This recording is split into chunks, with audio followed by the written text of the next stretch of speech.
USC. Oh, boy. We're getting hot and we're getting heavy. Back. Who's back, Charlie, and who's not back? USC back. Texas is back to not being back. When were they back? When they went ahead, and then they were not back when they fell behind and lost. It's Sports Lounge. It's 2:30. Marcus Traxler's here. Mr. East Carolina. Jelly Bean Stacking is here, representing both of his favorite football teams. One of them won, one of them didn't. The one underneath did not. We're covering that other one up. Let's cover that obscene gesture up.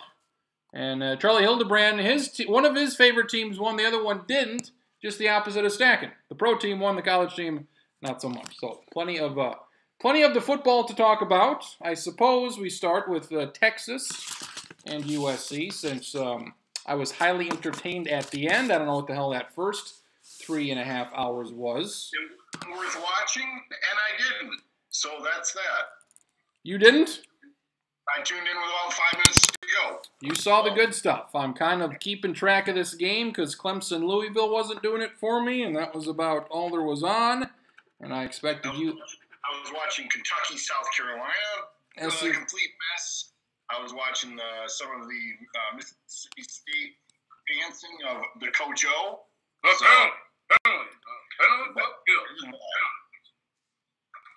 Charlie.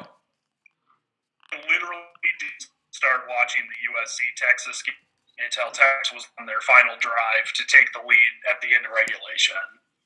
Everybody here saw the good stuff. I saw some of the bad stuff. It was defensive line for Texas was very good. USC would have a couple big plays, and you're like, all right, this is it. They're gonna pull away now, and then they just could not score, and they couldn't score, and they couldn't score. Texas defense was good. USC defense was good. This was not fun to watch. This was like some SEC garbage to watch. But then we had the end. Charlie, I thought Texas won this game at the end. Did you think when they scored that touchdown with 45 seconds left, you're like, yep, I think they've got it here? Yeah, I thought it was over.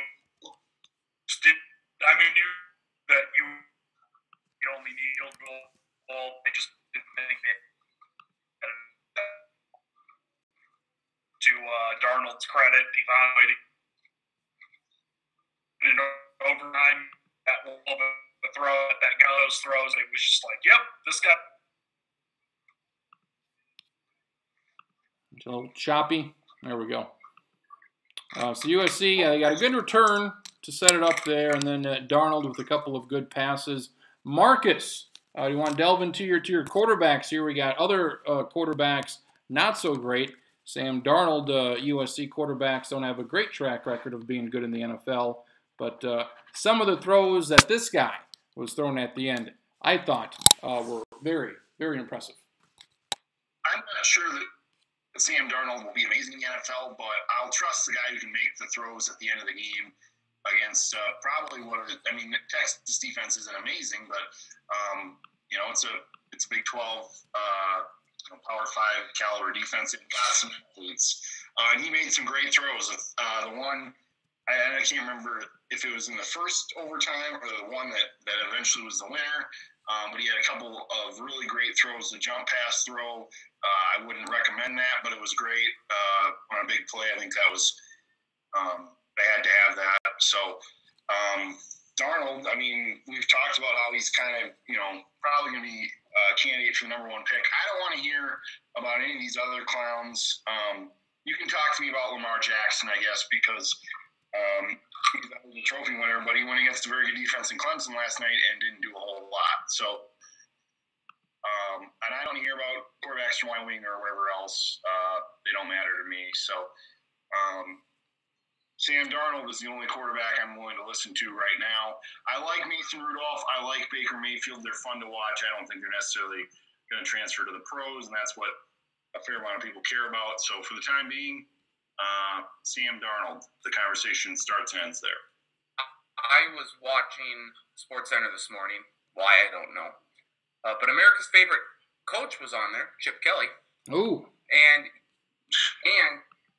he was saying that he was impressed by Darnold. He wasn't really looking at the stat line or like the 2 interceptions. He was looking at the poise in which Darnold came back, and he said that's the key. That's what's going to make him a very good quarterback in the pros. And he also said about Josh Allen, because of the struggles he's had against Oregon and Iowa, said it's only September. He will have time to figure it out. But I did think it was a little I'm sure he'll do well against Utah State and San Jose State. I'm not necessarily worried about that. I think, this idea that who are you doing this against should matter. And I think the fact that he's been, and I understand that, the offensive line of Wyoming, the skill players at Wyoming probably aren't very good. I didn't mean to cut you off, but I think, you have to look at the track record they've had in college football. And I think you could, I would rather take a guy who's, put up a lot of successful teams in college, regardless of the level, rather than somebody who's just 6'5" and 230 and has big arms, not necessarily accurate one, but a big one. Exactly accurate, or the ability to lead an offense. I just feel like, people just sort of look at the measurables. Oh, yeah, you can run a 4.9 40. That's good enough. Yep, you can be a quarterback in the NFL. And that's just kind of insane. I think that is one other thing, though, that Chip pointed out, is that a few skill guys from last year, so there is some difference in there. I just thought it was interesting more. I mean, I think Chip Kelly's a fascinating individual to begin with. And just for him to say, like, oh, yeah, I'm not really paying attention to the stats. I'm looking more at the poise of Darnold, and then saying, yeah, Josh Allen will be fine. I'm not worried about him. I thought those were 2 interesting takes from him. I think it's interesting because he's probably been coaching the Jets. Garbage. I don't He'll be coaching Nebraska in about 5 minutes. Right here is what he'll be doing. Stacking. Stacking. How much of this game did you see? I saw none of it. How surprised were you when you turn on the thing and say, shit, this went in double overtime and Texas probably played better than USC did? So I was at a wedding, and I'm following along as much as I can. I did watch a little bit of Clemson, Louisville. I was very happy to see Clemson kick the shit out of them. So I should have switched it. So I was following along with Texas and USC. I see that Texas had the lead, and then that USC tied it and had forced overtime. And I didn't check anything else the rest of the night. But then I had a dream that Texas had won 20-17 or whatever. And I'm like, oh my God, this is going to be terrible. So then first thing I do is look at my phone this morning, and very happy to see that USC pulled out a 27-24 victory.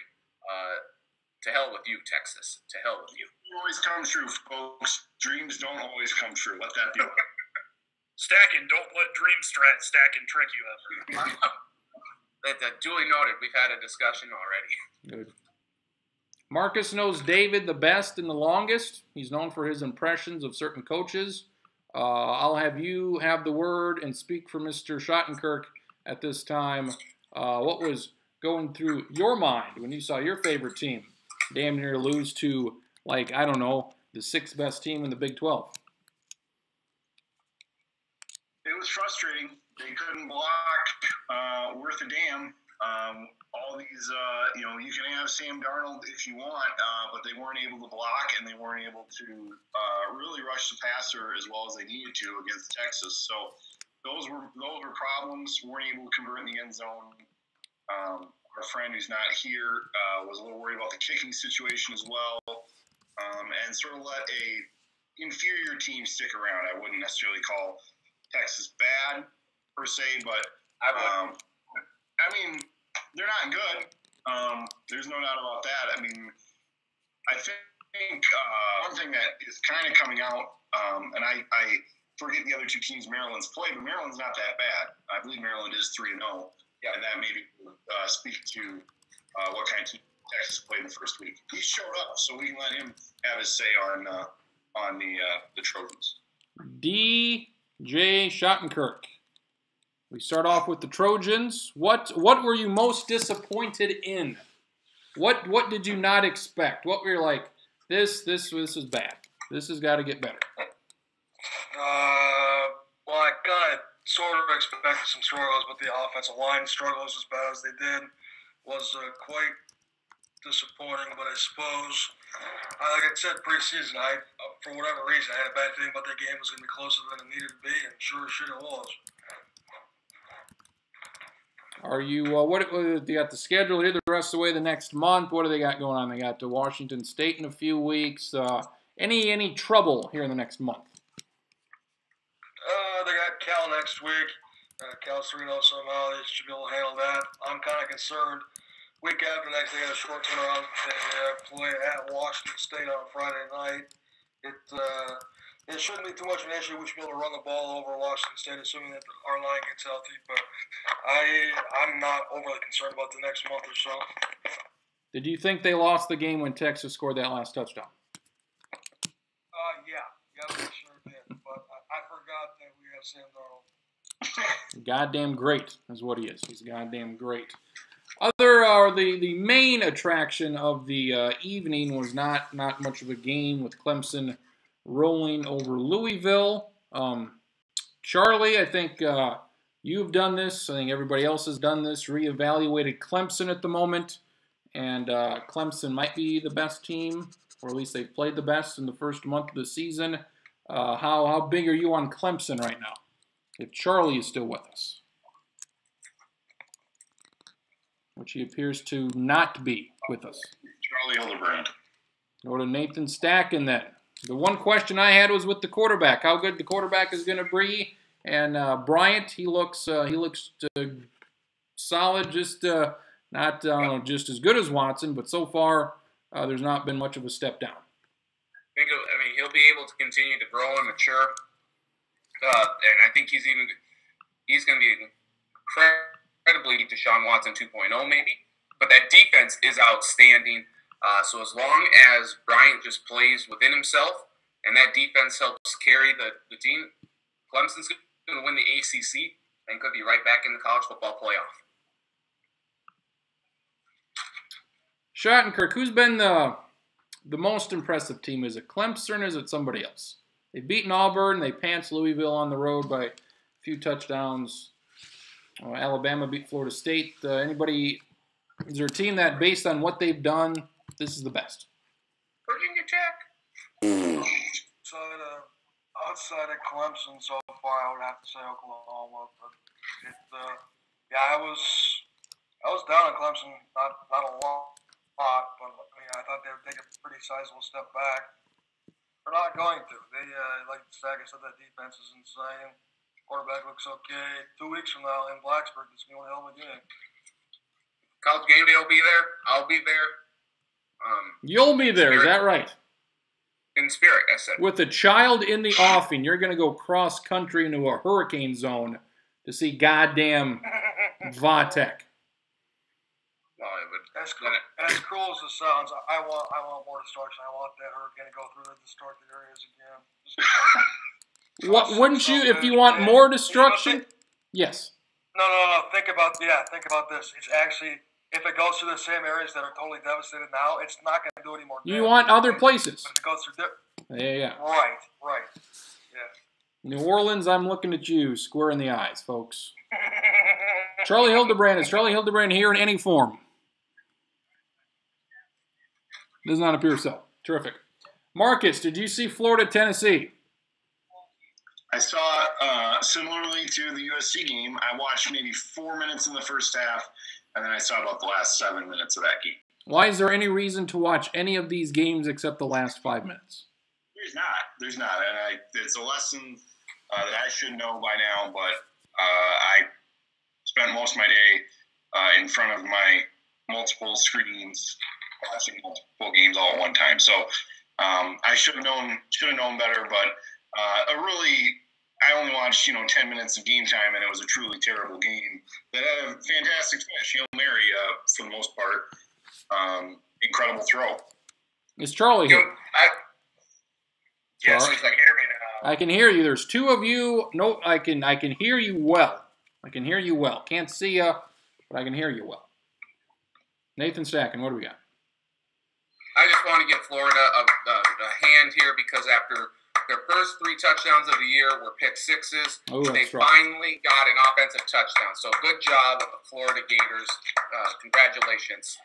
Stellar job setting football back on offense 130 years. Hey, 4 offensive touchdowns, and they've all been entertaining and interesting. You got to give them that. That's very true. Very true. I think they had like 170 some passing yards, and like half of them came on that last play. So, which is great.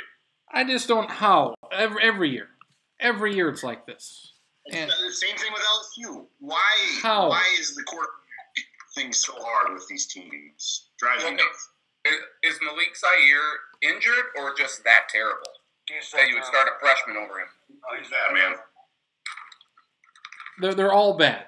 They're all bad. They're all just what was it, 6-6 or 6-3 at the end of the third? I just can't imagine. The Seattle and San Francisco, what was that, 6-6 in the fourth? I mean, this is bad. I've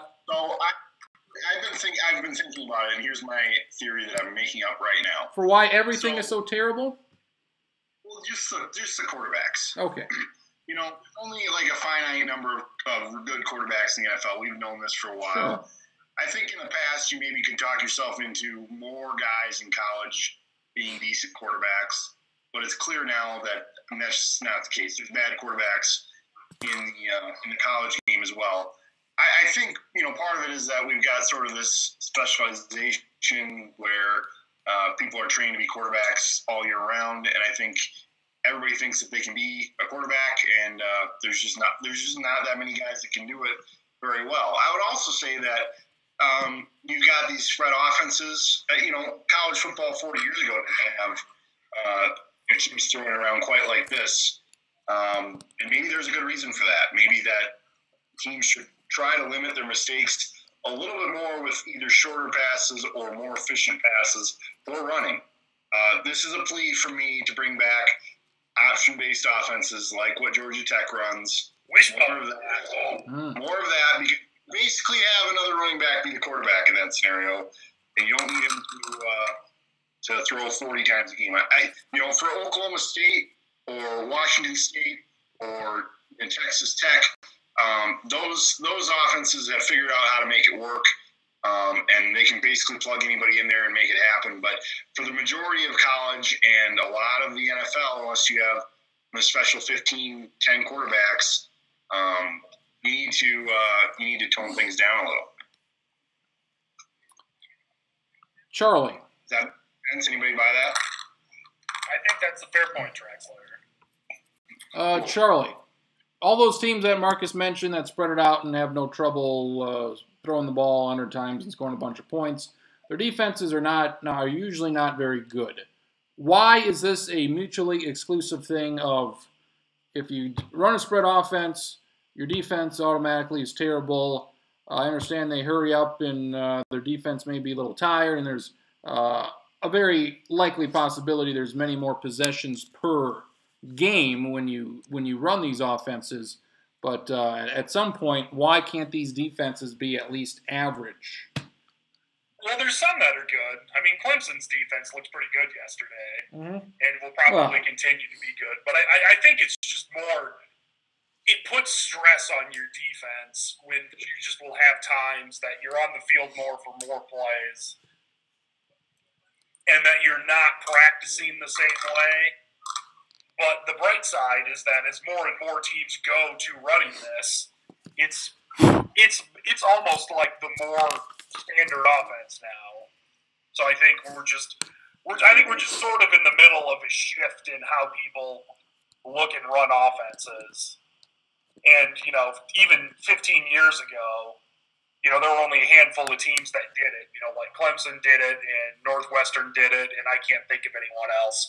Where now even teams like Alabama do it. So I think it's figuring out how much you can push it to one side of the ball while also balancing out your need to be able to play effective defense. I think, like always, the teams that recruit really, really, really well are more likely to be able to do that and also have good defenses than the teams that don't recruit as well.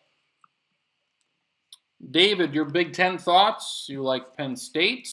Michigan's offense has been bad. Defense has been good, but their offense is not good. They don't have a quarterback. And Ohio State just putzing along here. What's your reevaluation of the Big? Right now, I would say Penn State's, given the schedule, if the schedule was a little bit different, I'd say Penn State was the distinct favorite, but I'm not going to say distinct. I think they're the favorite. And quite honestly, Penn State, Wisconsin seems very, very likely. I'm not sold at all in Big Ten play Michigan's offense. I know the defense is good. I still think they're going to lose 2 or 3 times. Ohio State has a lot of question marks. Penn State, for whatever reason, I know the competition hasn't been equal to the other teams thus far, but they look like the most complete team, and we'll see. But McSorley and Barkley is a hell of one, too. That defense is playing really well. James Franklin's a complete and total jackass, as I mentioned. What an asshole this guy is. I seen the kicker when he got by 56. That, for me, he should get a start talking to her. If I was a opposing coach, I would have punched him right in the dick when we met at the midfield. But, yeah, I think it's Penn State and everybody else right now. Again, that's subject to change, obviously. Stack and your Vatex squad won by a bunch. Oh, my gosh. Early on, Stack, and early on, this looked like a disaster. It did. 17-7. I'm following along, and I have to go. I was in a wedding yesterday. What were you? What were you? I was a groomsman. What were you? Were you Diggs, Thielen, or Jarius Wright? Well, if we're going to 5 wide receiver set, what receiver were you? So that probably puts me in Jarius Wright territory. Are you Treadwell? You're maybe even Treadwell? 4 or 5? Maybe. I think that's. Sure. I'd say Jarius Wright. So you're the 4th. All right. Just don't be Ray Caruth. Oh my heavens! Aaron Hernandez. He's just hanging around, Stacking. He's just hanging around. So, yeah, 17-7, like, oh my God, here we go again. Like, East Carolina's terrible this year. There's no reason why Virginia Tech cannot get by this team. And then all of a sudden, 57 straight points later, 64-17 is like, okay, Josh Jackson's amazing. They've got something going here. I mean, it's East Carolina, so I can't put a whole lot of stock into it, but just the fact that they've finally able to get over this hurdle is big. And I think Virginia Tech is looking really good right now to potentially, the 2 weeks, like Sean Kirk said, against Clemson. That's going to be the real deal. We'll find out what sort of team Virginia Tech really is. One would assume if they do win this game, it would be a lower scoring game. I would not assume Virginia Tech is going to beat Clemson 45-41. If they do, you would think they would get some turnovers, and it might be something like 28-24. I would say you're probably looking more at like a 20-17 sort of game. So they would have to really be stout defensively, shut them down somehow. Right, but I think like we said before regarding Clemson, I mean, they have a really great defense. Bryant's been playing really good at quarterback. But Bud Foster is one of the best in the business at dialing up, his tremendous defenses and blitzes and everything. So I think Virginia Tech is going to be able to keep Bryant at bay. But on the same token, Clemson's defense is going to make life miserable for Jackson. And we're a couple weeks away from this, but I can't see it being a high-scoring game at all. I would say, like I say, 20-17, maybe 17-13, 17-14 in there. It's going to be a defensive struggle for sure. I'll bet you $20 that one team scores at least 30 in that game. No, thank you. Damn it. You're probably right. I'm probably off on this, but as the only guy who picked Vanderbilt over Kansas State. Look at you. Look at him, folks. Look at him. And you know what? I was going to make mention of this. The absolute best part of this is you changed that game as I was going into it. I knew it was fucking good. Oh, my God. Look at this Vanderbilt go. Fuck you. Good job, Stacking. Good job, Coach. You made up 2 games. You're in first and tied for second in the other one. I can appreciate that. Look at that. Now they get to lose to Bama by 31 next week. You're even doing good in the baseball picks. Look at this guy. What a deal. Should we? I'm officially forfeiting the baseball too. I'm not making picks the rest of the year. Great. I can maybe get up to. Gave up this week. I'm giving up this next week. Good. Should there be some sort of a? Should there be some sort of a cup between Stacking and Schottenkirk? What are we thinking? A cup of jelly beans. Yeah. An actual male cup. An actual male protective cup. Yep. Well, remember.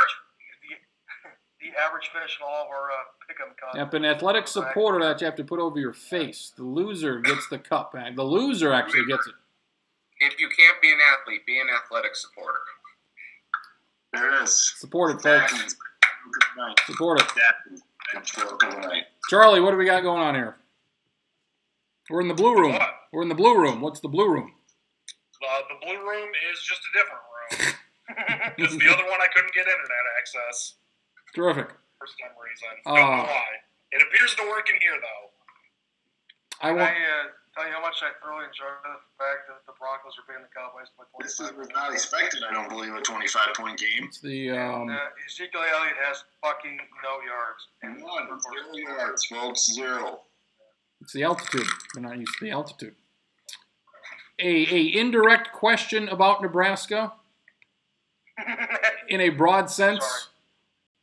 Is college football the most in this scenario where it's like one game and like, all right, fire the coach. This is it. After one, fire this coach, get rid of this coach, this game here, you're done. More so than any other sport. Is that the case? If it is, why is that the case? With Sumlin, with Riley, with somehow Jim Mora gets a pass because his quarterback had a 5-touchdown comeback with 20 minutes to go. They're like, all right, he lost this game. Get them the fuck out of here. I think it's either college football or the NFL. And I think it's just a symptom of there's fewer games. You know, since there's 162 baseball games, if you lose one NFL game, that's the equivalent of losing 10 straight in baseball. And I think it's just since there's fewer games, you're going to put more emphasis on each one. And that's why there's lots of reactions. I don't know what's going to go on in Nebraska specifically. If I could summarize my mood in one GIF, it would be the Mad Men one with the guy who used to have hair and then didn't have hair, and it just says "Not good, Bob." Charlie is not great, Bob. Guy right there. Either that, or I would take the dog in the burning house and just put Ian Eichhorst's face on the dog, saying "This is fine." I don't know what's going to happen going forward. If you can't beat Northern Illinois at home, I think it's going to be difficult to beat teams like Minnesota and Iowa, let alone Wisconsin, Ohio State, and Penn State. But I want to still not be crazy and say it's just week 3. Let's see how things look in 3 or 4 weeks. Things were bad yesterday. Could you see if they do go 5-7 or 6-6 that this is it? I think if they don't go to a bowl game, this will be it, because it would be 2 losing record or 2 seasons with a losing record in 3 years. Let me steal Stacken's deal here, Marcus. Well, I would just like to add what made the game worse yesterday was Les Miles' ineptitude in the booth. I don't know if you caught any of that, but he did a very bad job, and I have a particular disdain, not really for Mike Riley, but for Sean Eichhorst, the athletic director at Nebraska. He had a terrible week, by the way, because he sort of swore that they weren't going to play the Black Friday games anymore, and that's a huge tradition for Nebraska, and that was a stupid thing to say. And even though, or he didn't come out and make it clear that they were still going to keep playing them, and that was just kind of a dumb self-inflicted error. So, and then obviously they lost. This is a Sean Eichhorst hire, and Mike Riley, if you look at his complete track record now, he's about a 500 coach that never really won at Oregon State. So I think it's fair to sort of evaluate this and say this is kind of dumb. And he doesn't usually speak to the media. He spoke to the media yesterday and said that, he's angry. He wants to see them do better. I think he's probably on the line as well. So this is a very interesting time for Nebraska to find themselves in a position where they need to get things going in the right direction. It wasn't a terribly inspired effort yesterday either. I feel like I can definitively say that either both Sean Eichhorst and Mike Riley will be employed at Nebraska next year, or neither of them will. It won't be one without the other. That's right. Didn't we kind of talk about this though when Riley was named Nebraska head coach? Like, just kind of questioning it, saying I don't think he's going to do very good there. At least I didn't think he was a great fit there. So I guess alluding to Traxler's point there, I'm not really all that surprised that he's having a lack of success. Well, here's what I would say. I think there's probably some Nebraska fans that I wouldn't put Charlie in this category that, still think that there's, national prominence is sort of deserved because they're Nebraska. Phillips, yes. But I think when you consider where they were at under Bo Pelini, 9 wins, get to the Big Ten championship every year, I thought that was fairly sustainable, and I thought Mike Riley could continue to do that. So, and what he's done so far hasn't been a real great indicator. I believe a few of the recruiting classes have been fairly decent. So this is somewhat of a surprise, I think, considering that Mike Riley hasn't actively torpedoed Nebraska's chances. But I guess, if you're not improving, then you're sort of staying the same. That's not generally a great sign in college football either.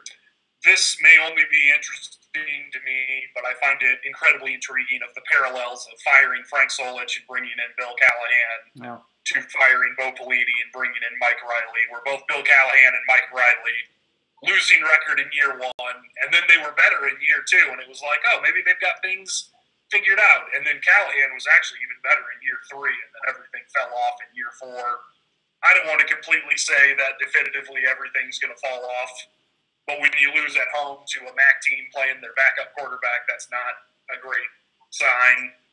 And just that it seems like, oh, hey, maybe this will work out, and then it's just like, oh, well, I don't know. Let's see how this goes forward. So I don't know. I also like the financial aspect of this. They paid $800,000 to Northern Illinois to come and play. Northern Illinois beats them.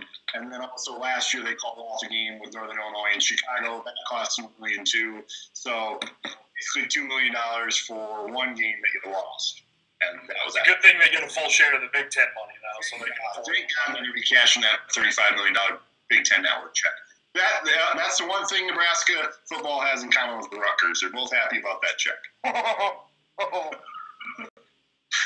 Rutgers squad. And they play each other next week, so who knows what's going to happen in that game. It seems to me like Mike Riley, there was not a very high ceiling there, where for Minnesota, everybody... Huh? Mike Riley has won 10-win season in his career. Yes, so, ceiling's not exactly it's like, what? You're not going to get better than what you had with Bo Pelini. And then with Minnesota, everybody's all hard as hell because they think, all right, PJ Fleck, we could maybe win the division. If we can beat Wisconsin, we can fucking go to Indianapolis for it and get our asses kicked by Ohio State one year. And that they would go absolutely nuts. And God forbid a Rose Bowl for the first time since Kennedy got one in the back of the head. But, those are the two big differences. You got expectations, hell, and yeah. Well, I shouldn't go for free about that. They should be. Texas is back, by the way. Texas is back. The Echo or Texas is back? Good. Texas is back. Good. Why shouldn't Gopher fans be excited about potentially going to the Big Ten championship? Well, they just got to wait and see if it actually happens. They haven't. I mean, they look fine. I mean, it's. It was clear from the time that they hired Mike Riley, in your opinion, that they weren't going to win the Big Ten. Well, if you're going to get rid of Bo Pelini, you better get somebody better. Like if you're going to get rid of Frank Solich, who wins 9 or 10 games, you got to get better. I would say people think Minnesota upgraded with their coaches, and that'd be fair to assume. Just recruiting right there, and now we got to see if Minnesota does anything. If they can they win 9 games every year? Can that get boring for Minnesota fans? 9-4. Can that get old? We'll see if that is the case. So there you go. Steel stacking's bowl bound or not. It's very early stacking for bowl bound or not. I know, God damn it to hell. I'll go to Marcus since, I don't know why. Not bowl bound or not with Texas because they can get into a bullshit bowl at 5-7. Do they finish 500? Is that fair? Not over 500, but just can they win 6 games? Texas? They're what, 1-2? They're going to probably lose to Oklahoma, lose to Oklahoma State. So that's 4 losses. Beat Kansas, beat Iowa State. I mean, I just kind of look at the entire Big 12 slate. I'm not real inspired by a lot of the teams in that league. I like Oklahoma. I like Oklahoma State at this point. Kansas State, I have to say they should have went to Vanderbilt and probably won that game. 7 points in a row, that's not good. So, yeah, why not? Baylor's bad. You mentioned Kansas, Iowa State. That's 3 wins right there. I gotta think they probably beat Texas Tech. TCU. So, we'll see. TCU, yeah, I think there's 6 wins there. I should have went to Marcus on this one, but our Stanford squad. I don't say they shit the bed because SDSU is a good team, but they sure as hell didn't win stacking. What was it, 2017?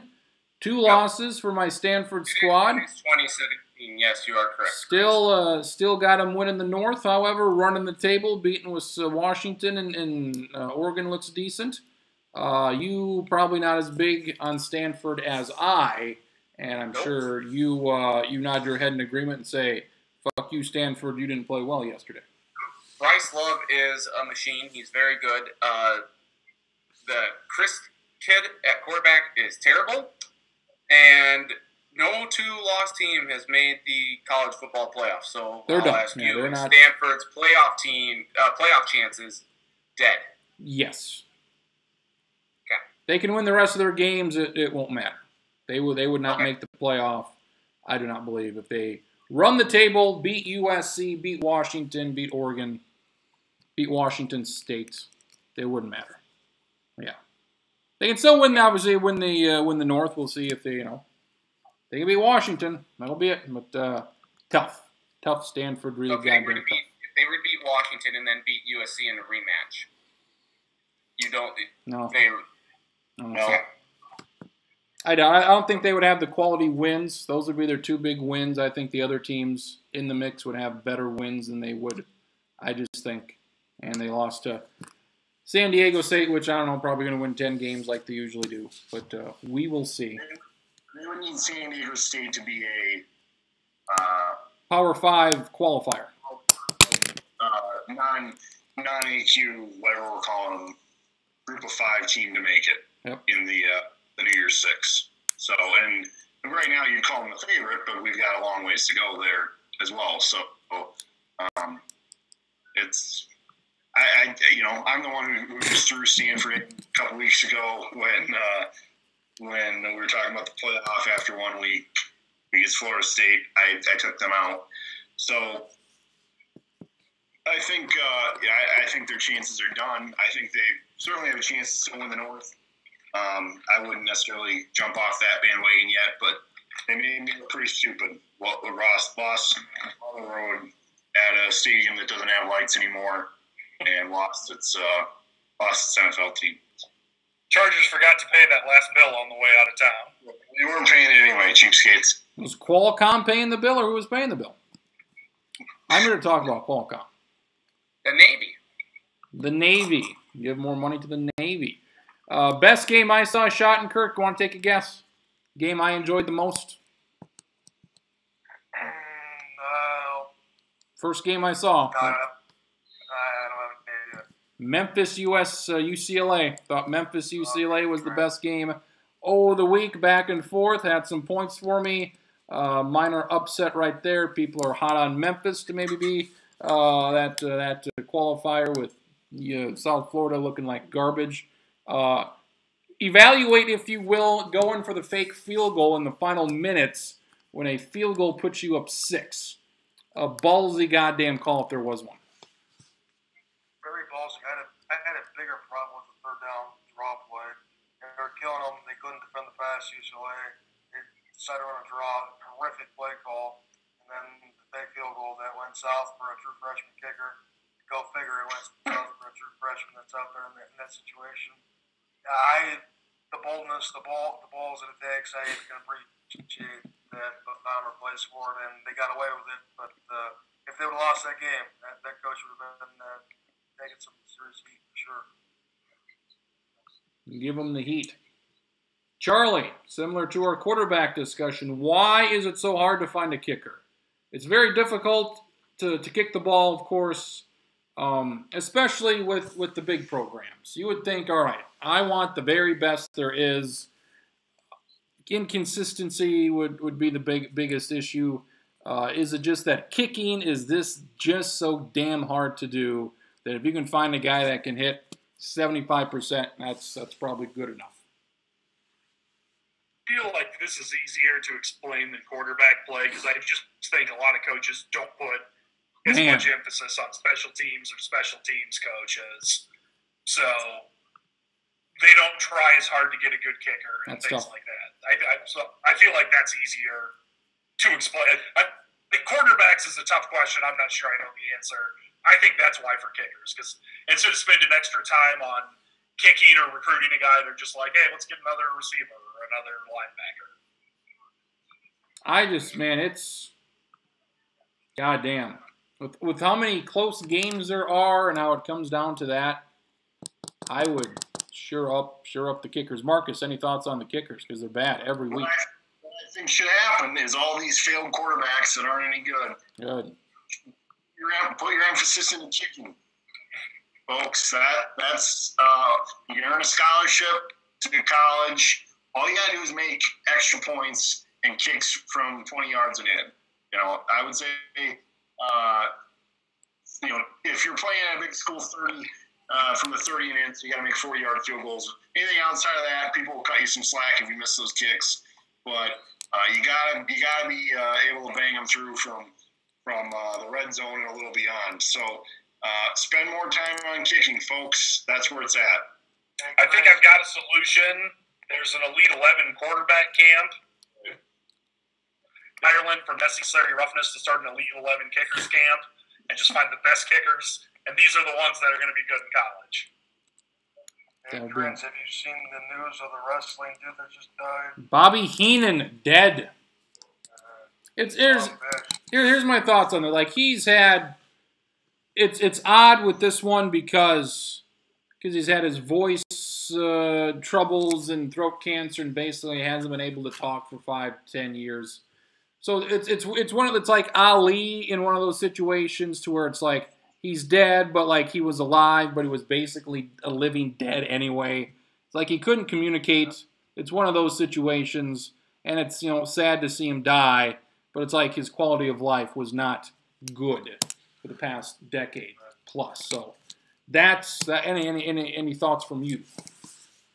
Well, I'm just glad it's not Flair. I know that sounds cruel, but I'm going to be emotional right the day that Flair dies, but it's still, like you said, I think he summed it up pretty well. I just saw it and I was wondering if you had seen it. Ric Flair, folks, not dead. Moving around, doing shit. Not sure how, but he is.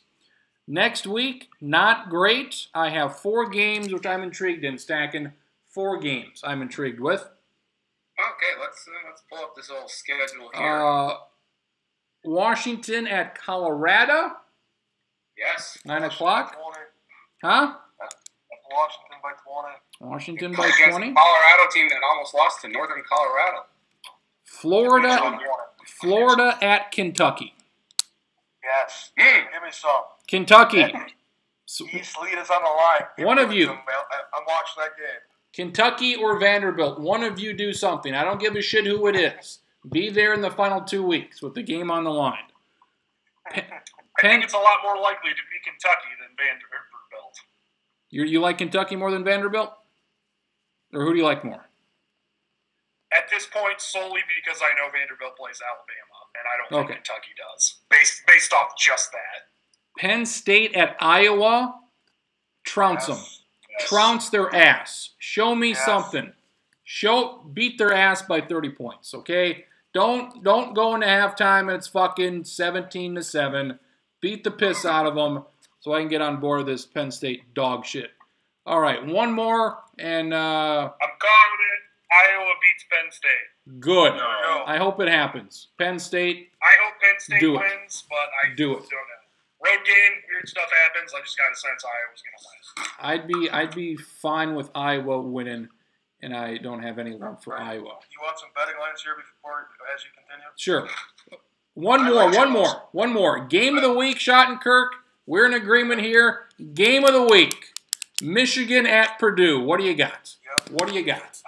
I'm very, very, very excited for that game. That line, get that started. Michigan's a 9.5-point favorite, which seems, quite honestly, about right. But I'm going to be all over Purdue. And actually, I'm clicking on it right now to put a little cash on that one. 9.5 there. And Penn State's a bigger favorite at Iowa than Michigan. 14? Purdue, which I guess makes Penn State opened at 12.5 and moved to 13 already. But, yeah, there's not much next week. Well, and the one other game, you'd have Mississippi State at Georgia. That should be pretty good. Stacking, what do you got here? Schottenkirk's very intrigued by this Purdue team. Pantsed Missouri on the road, which you don't expect Purdue to pants anybody anywhere, and they almost beat Louisville. So what do we do against a Michigan squad that has a difficult time scoring 20 points?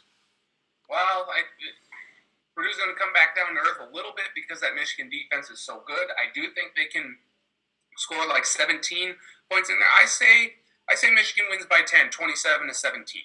27-17. Charlie, any of those games get you excited? Or any? I mean, this is not this is a bad week. That's why game day apparently is going to Times Square. So that's bad. TCU at Oklahoma State. Give me some points. I think Michigan and Purdue's the most intriguing. I expect Michigan to run like 65 offensive plays and 60 of them to be runs, and to try to win like 20-13. At this point, we've seen Florida State and Alabama. Didn't get me excited.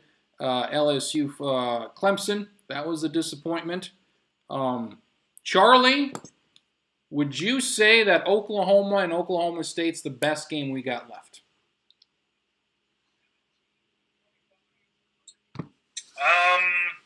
Ohio State, Michigan, not really great looking right now.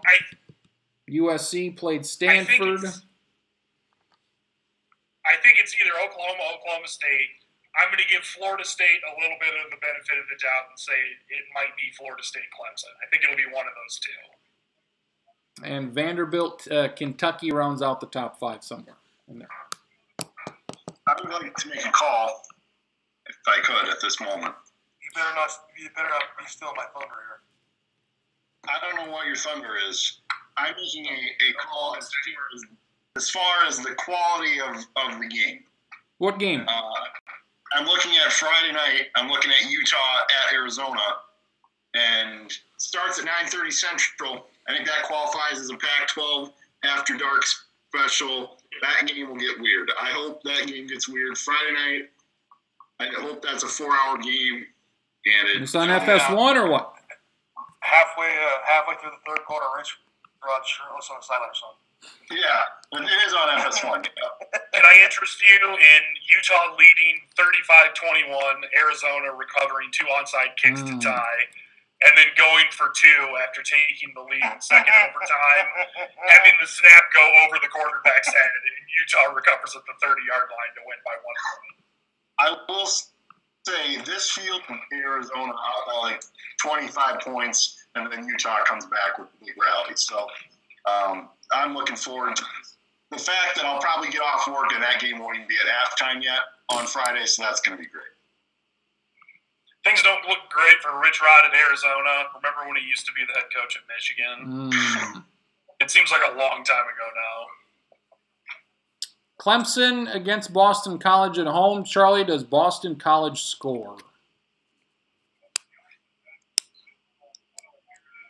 No, I'm going to say they don't. I have no faith in Boston College's offense ever. Hey, they scored against Notre Dame. Yeah, Clemson opens that game as a 33-point game. Boston College, let's put it this way. Boston College might score, but if they do, it's like a defensive fumble return. Their offense isn't going to do anything. Or it could be a safety. Or a safety. 50. About 9 field goals to be in that game. 52-2. Clemson and will purposely take a safety just so they can get a quick breather. You know what? The more I look at this schedule, the more I'm getting excited here. There's no big, It's gotten better. The outcomes of yesterday's games have helped immensely. Alabama at Vanderbilt. I'm all in on that one for about a quarter and a half. On CBS, something weird's got to happen. Fuck yeah. What's the over/under on Alabama Vanderbilt? Alabama's an 18-point favorite. I'm not seeing over/under yet. Posted the one I'm looking at. USC Cal. We'll see what Cal's got up their sleeves, and the one final one was Toledo at Miami. We'll see something. See what happens there. But yeah, it's a lot of unranked teams playing ranked teams, and got to be one upset in there. You would think there's got to be one upset in the mix. So see what we got for that week. Let's see. The baseball stacking. The baseball is 2 weeks left until the best teams play each other when it was known as the playoffs. Twins, I think, Angels lost today? Can we confirm an Angels loss? Yes, Texas won. Yep. 3-1 late. Was it 3-1 at the end? Whatever the hell it was. 4-2. 4-2. So Twins, they gain a game this week. They're up 2 with 14 or so to play. Looking pretty good. Houston. What? 10-game road trip coming up here, and you only split with the Blue Jays. And if they were fortunate to, I think, win this game today after falling behind 5-0 early. Gibson did recover, so that was nice to see. But a good offensive explosion. Mauer hits a grand slam today. Angels, we've talked about the schedule. It's difficult, but Twins with 10-game roadie coming up here. That's quite different. Here's the thing. They're going on the road. They're going to New York. They're 4 games behind New York for the first wild card. Sweep them. Yes. They're playing the right team. I would argue they got the right guys going in this series. You don't have Gibson. That's true. Through those 4 games, you got Fat Bart, you got Berrios, you got Santana. So you have a prayer in those games. I like their chances to at least come away with a split. Don't It's a 3-game series with the Yankees, isn't it? Oh, it is. It is 3 games. Okay. Win one game. 2 or 3. If they could take 2 or 3, that would be. Yeah, that'd be great. If they could win one game, I'd be happy. Win one goddamn game. That's all I ask. Literally, that's all I want is once. Don't get swept, please. They got Detroit 7 of their last 10. Yeah. As Clint's pointed out, the Angels play Cleveland and Houston this week, so get it done. It's all right. It's all right. Be at the very least, I want them up 2 games in the last week. Up by 2 with 7 to go, 6 to go. You can figure it out from there. Schottenkirk, what's your American League Cy Young looking like? Because I'm on Kluber over Chris Sale at the moment. It's close, but for me, I would take Chris Sale, but it's literally going to flip. I went back and forth, and after you and Drew had your conversation earlier in the week, I thought about it a little bit more in depthly, and I'm a Sale guy, but I could be convinced in these next few starts we'll finalize my opinion when the season's over. Got about probably 3 starts each. Kluber just closing in. I think we'll see what happens these last 3 starts, but I think Kluber is the guy. The Cleveland baseball team won a bunch of games in a row. They won 22 games in a row. Charlie, you put it out to the group. What's more impressive, the Cleveland win streak or the losing streak 120 years ago? Did you come up with a conclusion? I think you have to take into account that it's harder to win than it is to lose because you can lose on purpose. Sure. But when you take into account that they were not trying to lose on purpose, I think it's maybe the losing just because that's so many games in a row to lose. But I don't know. I could pretty easily be talked into the other way. I don't have a strong feeling on that. Marcus, is there a first-round playoff series you are most interested in, excluding the Twins? If it were to happen, National League's pretty much set. Be Cubs, Washington first round. That might be my pick. Cleveland, Houston still fighting for the 1 seed. So American League yet to be determined. I agree with you. And the wild card situation in the National League is still Arizona, Colorado, correct? Yep, and that's probably what it's going to be. Milwaukee's still in the mix, but I think the Rockies are going to hold on. You can talk to me about Arizona and the Dodgers being kind of a fun series. I would expect the Dodgers to win that, but just the whole familiarity there is a good element to have in the playoffs. But yeah, Nationals and Cubs, that's the one I'd like to see the most, at least non-Twins related. Stack and Dodgers have won 4 in a row. They've beat up on Washington last couple of days. Any concerns you may have had? Did you have any concerns with the Dodgers? And if you did, have they been relieved since they've won 4 in a row, maybe 5 in a row? The best thing for the Dodgers to go through their long extended losing streak is that they still had about 2.5, 3 weeks to right the ship, get that momentum headed into playoff time. So I do think that Cleveland is the favorite to win the World Series now over the Dodgers. But having said that, I do believe that the Dodgers will make it out of the NL. But the one team that I think could give them the biggest run for their money would be the Diamondbacks. I'm going to give you my stacking from since the year 2000. There's only been 1 year in which the top 2 seeds made the World Series. Very good. Very good. So my Diamondbacks Indians World Series. There you go, Dan. Charlie, what World Series would interest you the most? That's a good question. I think it would probably be Cubs Indians again. Just the Indians to have a chance to win it again, and the Cubs to just be like, "Yep, we're gonna do it again. We're so good." See how cursed Cleveland baseball is. See if the Cubs can win 2 in a row. Marcus, is it still Rockies Twins? Yeah, I love the idea of that. That's the one in my heart I want. Brewers Twins. Well, yeah, of course. The I-94 series would be great. I want to see Dodgers and Cleveland. 2 best teams. Those are the teams that have been dominant in each particular league this year. So, yeah, if I can't have a weird World Series, you want the best. That's the one. And I mean, Cubs certainly capable of getting back there, but it's just kind of they've been a little bit more off the beaten path a little bit this year. And I'm just so sick of hearing about Kershaw not getting it done in the playoffs, so I'd like to see him have a nice playoff run. And I realize some of that went away last year with the performance he had, but I want to see him in the World Series. So. What would the I'm changing my mind. I'm going all Stackins ratings. I want Dodgers Yankees. What would the Stackin family like? I already said what I want. You want that? Outside the Twins, I want Indians, and I want Diamondbacks. Okay, you want why Arizona? Is it about Arizona?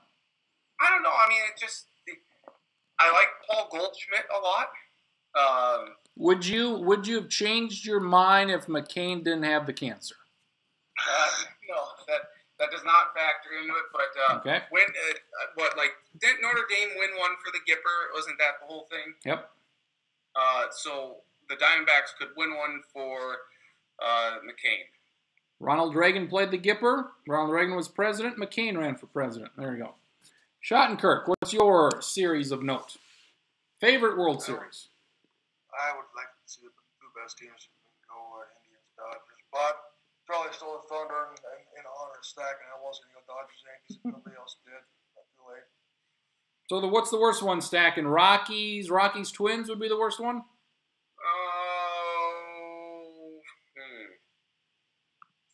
Milwaukee Twins?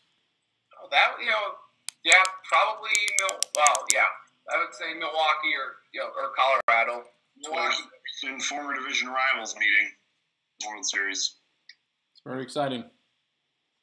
Just like that Broncos-Seahawks Super Bowl. That's right. I'm gonna start a new tradition, and tradition has in it every time I'm here, which is not gonna be all the time. We're gonna have a quarterback line, and I'm gonna try to get you guys to guess weekly. A little louder. What do we got? A quarterback lineup? Quarterback line of today, how they did, how they Oh, performed. so just give me. So you're gonna give the stats, and we gotta guess the guy, or what? Yeah, and most of the time I'm trying to get from a Good. game that you probably didn't watch intently. In this case, somebody probably did watch a little bit more intently. One final note. Before you do that, to wrap up the baseball, I want some combination of Scherzer and Kershaw on one side versus Kluber and Sale in a Game 7. I want one of that. I do like Washington. I do hope they get there sometime. Or Strasburg. I want the Game 7. I want the Game 7. They should sign Alex Ovechkin so that they can at least get Ovechkin to the finals. Well, then they would lose. They would automatically lose then. They're not going to win, obviously, but if that's, you can maybe kill two birds with one stone and let fans of both teams down at one time. Sure. All right, Schottenkirk, stats. Is this college, NFL, or could be either? This one's NFL, but moving forward, it could be either. So, 24 of 33 for 230 and one touchdown today. 24 of 33? For 230 and one touchdown, no turnovers. Kirk Cousins. No. Most times, I would guess that's Alex Smith. But I feel like that's what you want us to think. So I'm going to guess it was Jay Cutler. Ding. Jay Cutler in his debut for the Dolphins. Not terrible. Very good for Jay Cutler. At one point, Jarvis Landry had 8 receptions for 30 yards. That's ridiculous. That's embarrassing. That's a bit fucking ridiculous. He ended up with 13 catches for 78 yards. Not good. Well, that's good if you're a running back. That's odd as a receiver. That's not good. I will say this about Jay Cutler. He had about 3 throws that I thought, what are you doing? And then he had one on a rollout where he rifled it to a guy in the end zone, and I was just like, oh, yep, I get it. Now I get why some people were like, this guy will get it figured out. I don't know if he will truly successfully do it over the long term, but I guess I see why Bears. Not. How about these fucking Chargers? They were the team because all the close games last year. They lost all the close ones. What a fucking start to the year. What a goddamn start to this season, Chargers. Get fucked. Schottenkirk. Yeah, I'm pissed. Holy Christ. How about StubHub Field today with like 10,000 Dolphins fans and only 12,000 Charger fans? What in a... We even saw the home debut. I saw a tweet. The 2 games today in LA didn't outdraw USC Texas. Clayton Freeman. I thought it was especially interesting also that LaDainian Tomlinson got his Hall of Fame ring or whatever. My God! In front of the hometown Los Angeles fans. And it's just like, oh wait, this isn't where he played. Should have done it during the Stanford game. All right. Since that the first rendition was so much fun, we're going to do part 2 right now. Let's get 6 of them going. This big hint. This was the absolute worst game of the day. 17 of 25 for 125, no touchdowns, no picks. The Tyrod Taylor in the absolute shittiest game I've seen in a long time. Good job, Tyrod. We got these quick, but I like this game. I like the game. Want this game to the game was good. Going forward. Mm-hmm. Definitely. I like it. Stacking why the NFL? The first week looked like shit on shit. He had, what was it, this Buffalo, what was it, 9-6, whatever it was. 9-3 today. Jeez, you had Seattle, a very impressive 3-score, 12-9. What the fuck is going on? Good question. What was Green Bay and Seattle last week? 17-9? 17-9. What is this dog shit? The refs essentially gave the Packers a bunch of chances in that game. Good. I can tell you right now what's wrong with Seattle. They have a terrible offensive line.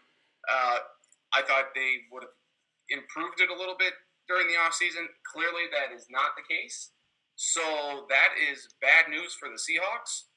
To be fair, even when they were winning Super Bowls and playing them though, like I don't know if they had a good offensive line. Let me throw a little bit of caution to Stacken's statement there. The offensive line is terrible, but let's remember one thing: it's the NFL and it's the second week of September. A lot of shit changes throughout the year. Oh yes, Then offense will be a lot better come December. Trust me. Russell Wilson might not make it to the end of the year at this rate without offensive line. By that line of logic there, Shocker, do you think Cincinnati will get any better because they look atrocious? Well, they can't get much worse, so yes, I would assume they'll get a little bit better. Well, they fired their offensive coordinator, so that's They good. did? That's tremendous. Yes. That is tremendous. Good Lord. The 1939 Philadelphia Eagles as the first team since then to have their first 2 games at home and not score one single touchdown. I mean, Cincinnati's bad. It's rough.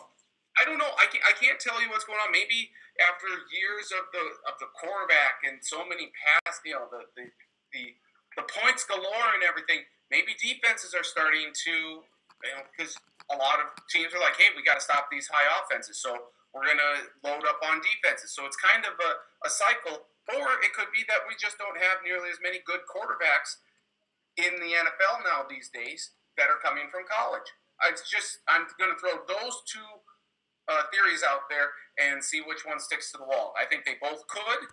I'll let you guys decide which one sticks more. Side note on the Cincinnati Bengals, I'm glad that one of my favorite Nebraska Cornhuskers players, Rex Burkhead, who currently plays for the Patriots, is still the last Cincinnati Bengals player to score a touchdown. Nice. Marcus. Yes, talk to me. Viking thoughts, anything? I feel like they came back to earth a little bit today. I mean, obviously, it kind of goes to show Bradford competent. I don't know what's the matter with his knee. I think it's probably just arthritis or something. That's not good. He's getting old, and he's been he's had his knees blown up multiple times. I think they had way too many penalties today. They probably should have tried to engage Dalvin Cook a little bit more in the first half. But other than that, I mean, I thought the Steelers were going to win that game from the start. Would have told me what the score was, I probably wouldn't have been surprised, even if Bradford was in there. So they got some work to do. They're going to be playing a really good Tampa squad next week. So some stuff to work on. We don't have to worry about them being in the Super Bowl for a while. Let me say this. As a guy that watched every single snap today for some unknown reason, a team that gave up 26 points, that defense still played really, really well today. They did. They made. The first 2 touchdowns were basically set up by pass interference penalties, and they made a couple, bad mistakes penalty wise. But the fact that Le'Veon Bell didn't run for 100 yards and didn't get torched by Roethlisberger is enough of a win for me.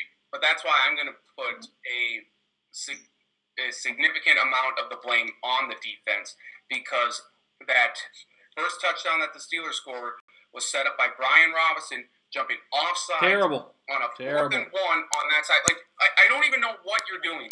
I have no idea. Then they get another touchdown set up by a long defensive pass interference. I mean, they had 4 penalties for 86 yards at one point. They finished with 11. There were a lot of holding penalties. The offensive line was not great, but I thought all things considered, it wasn't the worst game I've seen the Vikings offensive line play in the last 18 games or so.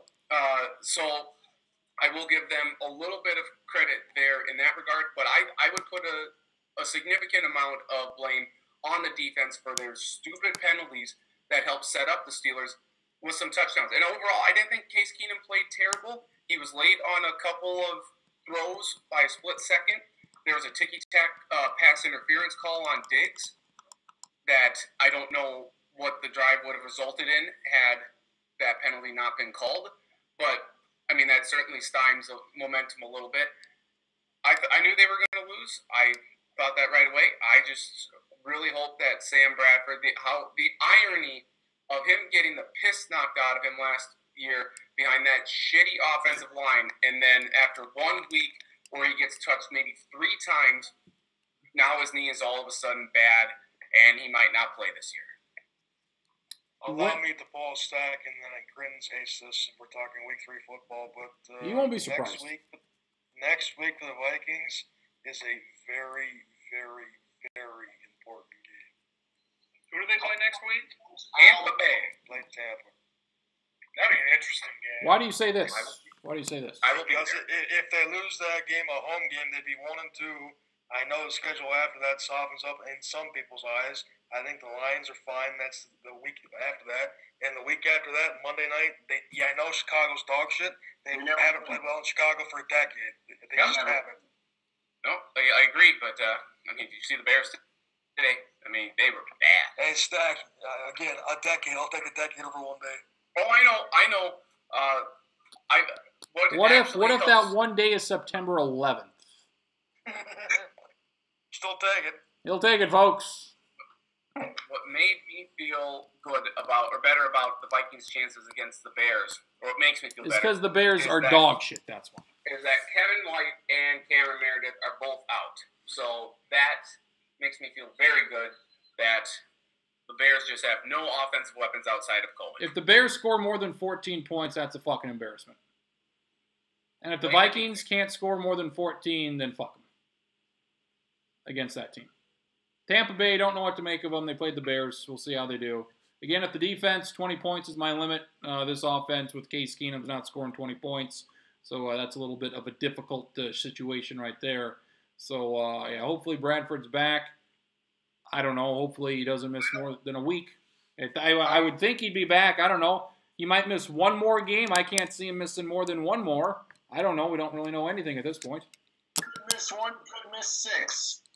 Zimmer said. And I didn't know it was bad enough that he could lose his leg, but Zimmer's leaving it all out on the table.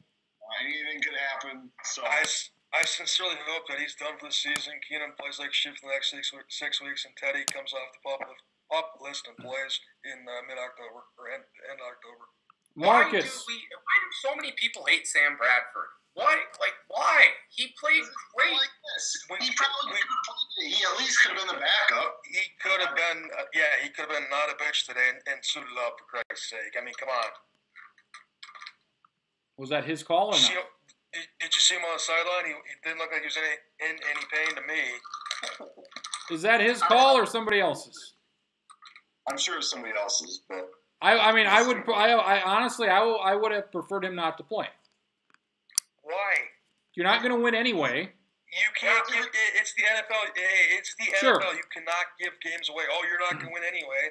They would have a hell of a lot better chance to win than they do with Case fucking Keenum. Yeah, the way that offensive line, if he was, a preventative measure right here. He's already hurt. I'm not going to put him there when he got sacked. Who God knows how many times today.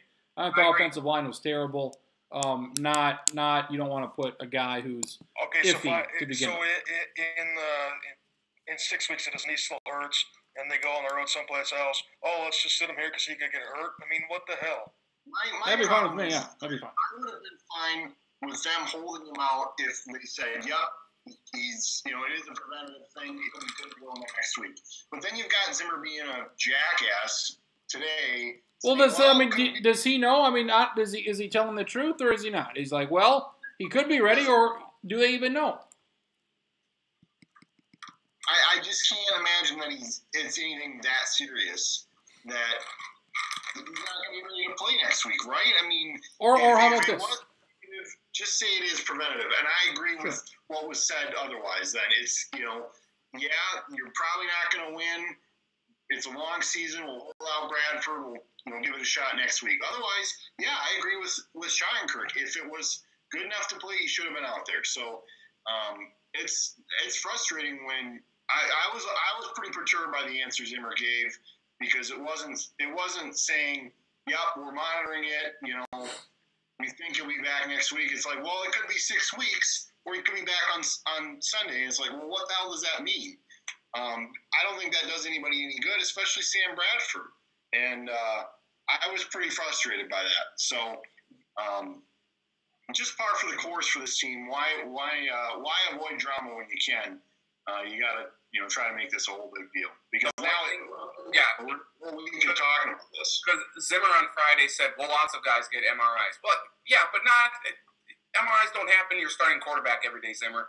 And this was not an issue Monday night. This all of a sudden just came up on Wednesday.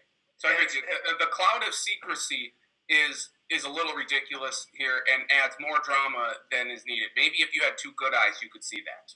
Play Alvin Cook at running back. Quarterback. All throughout the heavy sarcasm alert.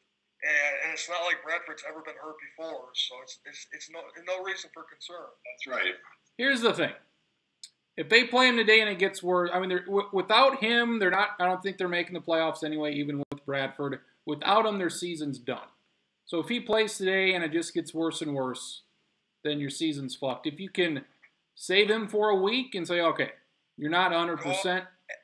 Go out there for a series, and if it hurts too much, don't play, but at least give it a go. Well, he did it pregame, and he said no. So that's what that was for. Yeah, well, then that's just it being him cautious. I'm glad that he got the Vikings money, and we can move on from him if that's going to be the case. But so I'm fine with them if he can get better and not make it worse and not be an entire season thing, then that would be fine. And obviously, people hate Zimmer here. I'm not one of them.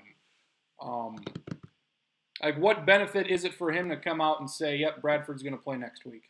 I expect the exact same thing next week. Well, they're going to say, "Yep, we'll see pregame. We'll make a decision at 9:00 Sunday morning." Why tell Tampa Bay, "Yep, he's our quarterback"? Here's the deal: if he doesn't play next week and we don't know what the actual injury is, I'm going to have a gigantic problem. It's his knee. It's swelled up. It hurts. Why? We need to know why. Because he's torn his ACL twice, both in one leg. It shouldn't be swelling.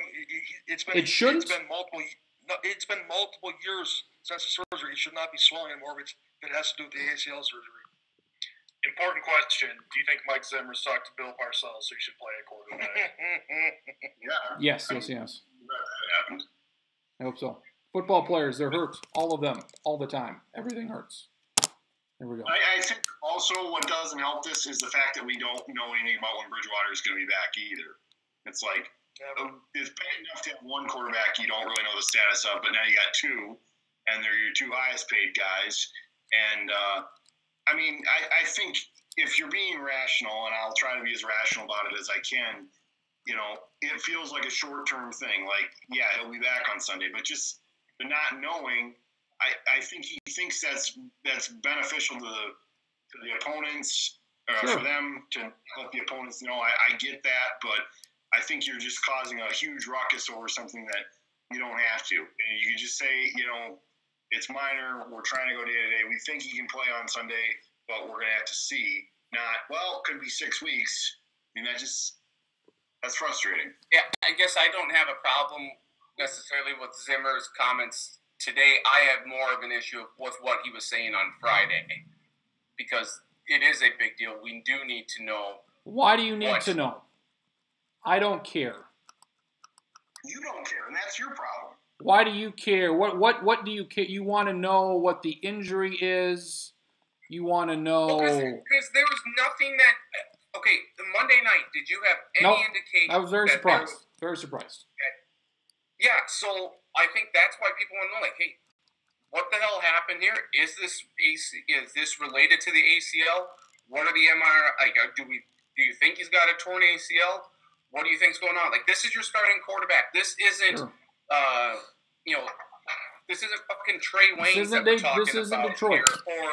Here, or Mackenzie Alexander here. I mean, this is your starting quarterback, who you traded a first round, not Zimmer necessarily, but traded a first round pick for. Like, Bradford's your key to making the playoffs this year. Texas is back. And Texas is back. Good. Absolutely. Terrific. So I just wish he would say I wish he would just give us a little more clarity about the injury to whatever extent he knows. I don't need what if he is? What if he says, what if they don't know? What if they're like, well, in a week it might be better, in a week it might not be any better? What if they That's fine. That's what he said. Tell me that. He said Texas it could be. is back again. Good fucking Lord.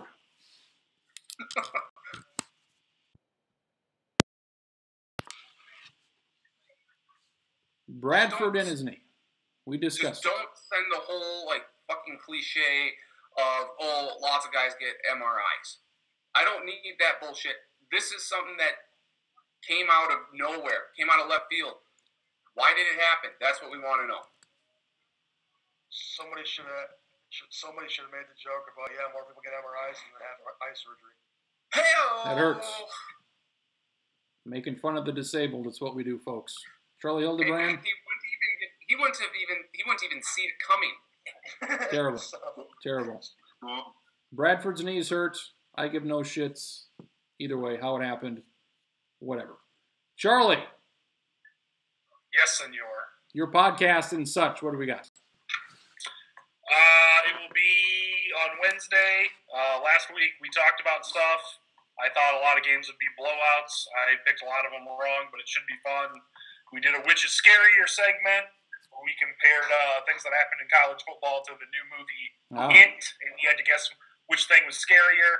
We're doing a similar thing where I'm going to take twists in movies to crazy things that happened in college football and say which is more surprising. They will all be like movies that are at least 15 years old too, so you won't get new stuff spoiled. I listened to the pod this last week, Charlie. I liked the segment about which was scarier because I'm not going to bother to go see it anyways, so nice job. Thank you, I appreciate it. Marcus, what do we got going on? High school football, volleyball, everything is going on. We're right in the heart of football season in South Dakota, literally midway through the regular season, which is kind of scary. It's flying right by. So in the mix with that, volleyball season in full flux as well. We got a number 1 and number 2 meeting on Tuesday. Krins and I will both be there, so that'll be something to keep an eye on.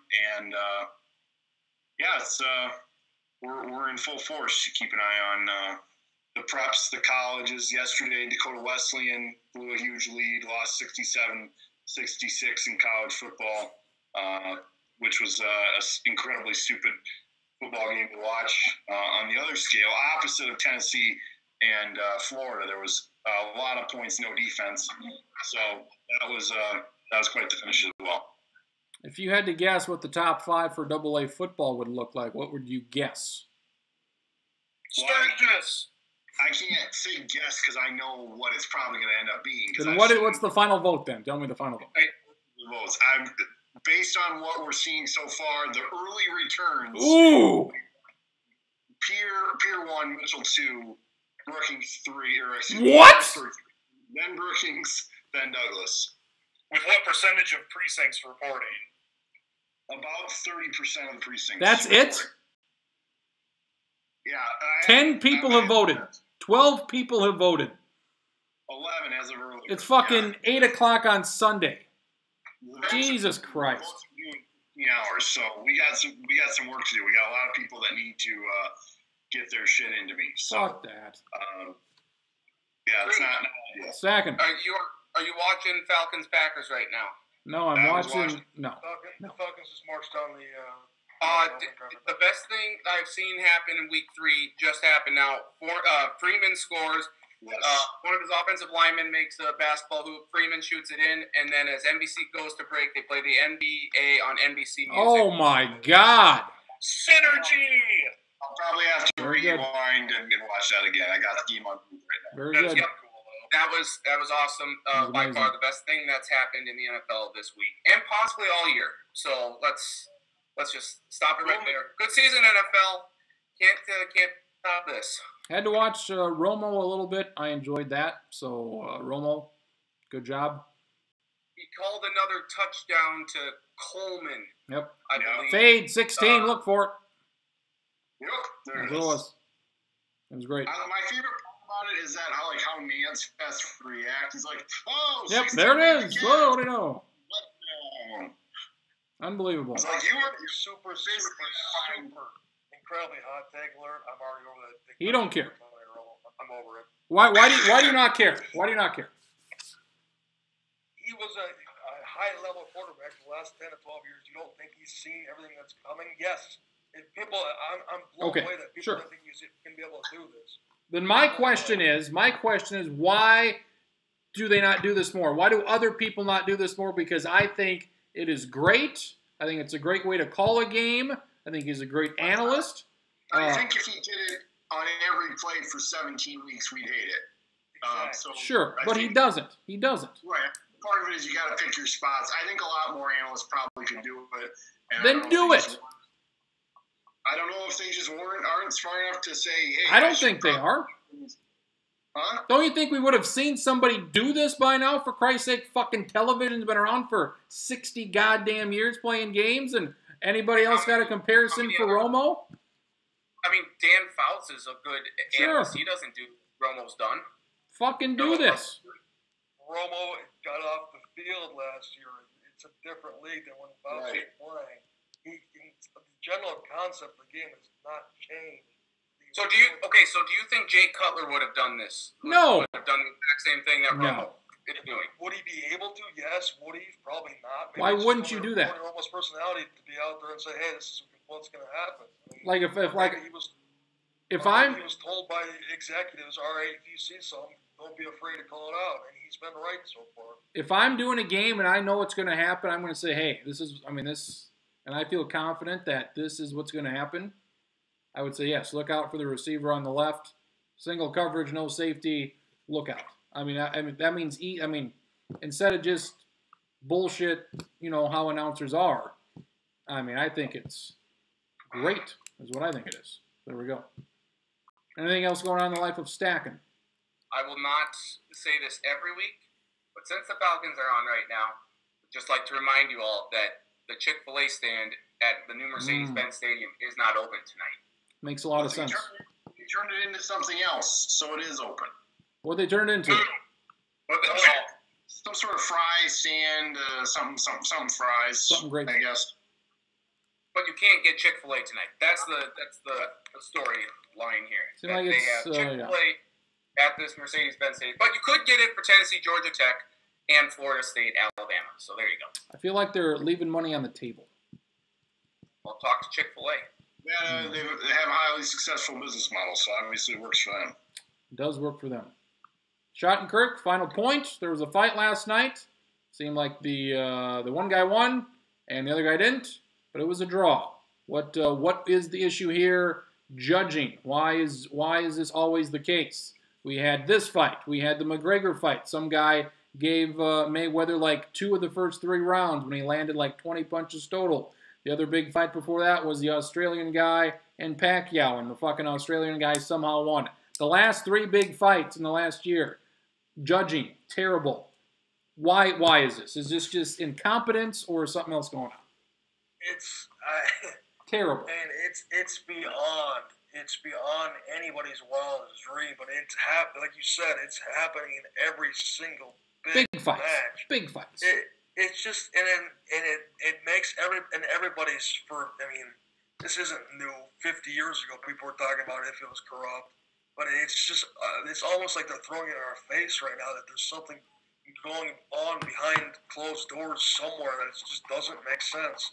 And I think if you lined up 100 judges in Nevada where the fight was last night, and you had 95 of them.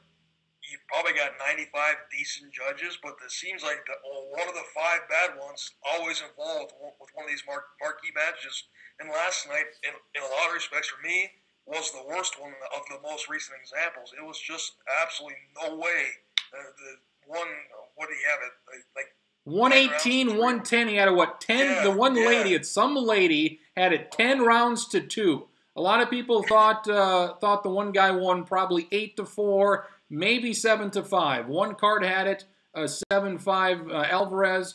One had it 7-5 the other guy. This lady had it 10 rounds to fucking 2. 10-2.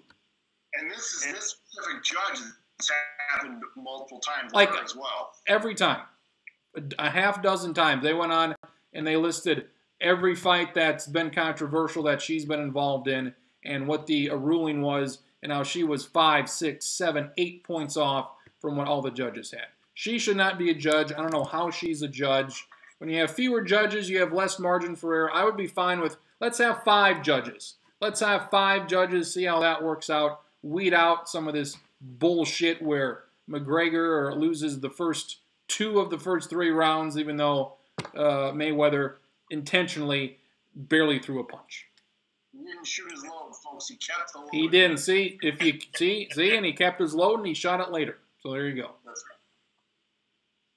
Nathan Stackin. Yes. It gave us a great television moment last night with Teddy Atlas. So I must say that. Yes. Teddy Atlas just shooting down Stephen A. Smith was great. Teddy Atlas. It's top 5 moment for Stackin in his life. No. Give me your top. Give me your Stackin, top. I'm incredibly glad that you said no. Stackin, give me your top 5 life moments. We'll save it for next week. We'll save it for next week. For Nathan Stackin. Yeah, Real quick, can I posit one college football question? yes, for next week or now? Specifically a Missouri Valley Football Conference question. Okay. That is, it's serious, but it's coming with a joke based off an internet. In Texas. Instead of his Texas back, is USD back after beating the snot out of 10th ranked North Dakota by 5 touchdowns? Is USD back? I can't wait for them to come up to the Fargo Dome and kick the shit out of the Bison. I don't think that's going to happen. Good luck. I doubt it either, but go USD. Stack, to tie it all together, Stackin, how many of your top 5 life moments will relate to shooting your load? To my load. Yeah, how many will do with shooting your load? Oh my God. 9 of the top 5 moments.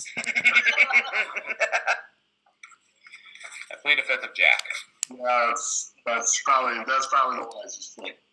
For David Schottenkirk, for Marcus Traxler, for Charlie Hildebrand, for the load shooter, Nathan Stackin. I think I got my name for the Bull Pick'em, folks. We'll see you next week inside the Sports Lounge.